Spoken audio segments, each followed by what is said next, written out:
জান্নাতে যাওয়ার পূর্ব শর্ত 5টি।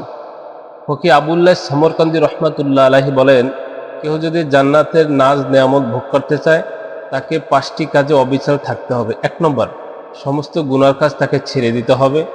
2 নম্বর, পার্থিব জীবনে অল্পে তুষ্ট থাকতে হবে। 3 নম্বর, নেক কাজে আগ্রহী প্রকাশ করতে হবে। নেক কাজগুলি এমনভাবে করতে হবে যে আমার এই নেক কাজটাই আমার জান্নাতে যাওয়ার একটি কারণ হয়ে দাঁড়াবে, এভাবে নেক কাজ আগ্রহ নিয়ে করতে হবে।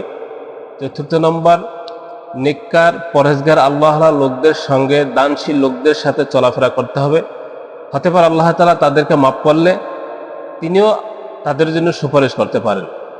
5 নম্বর, আল্লাহ তাআলার কাছে বেশি বেশি দোয়া করতে হবে, গুনাহ মাফের জন্য দোয়া করতে হবে, খাতেমা বিল খায়রের জন্য আল্লাহ তাআলার কাছে দোয়া করতে হবে, আল্লাহ তাআলার জন্য খাতেমা বিল খায়র, মৃত্যুর সময় যেন আল্লাহ তাআলা কালেমা নসিব করেন সেজন্য আল্লাহ তাআলার কাছেও বেশি বেশি দোয়া করতে হবে।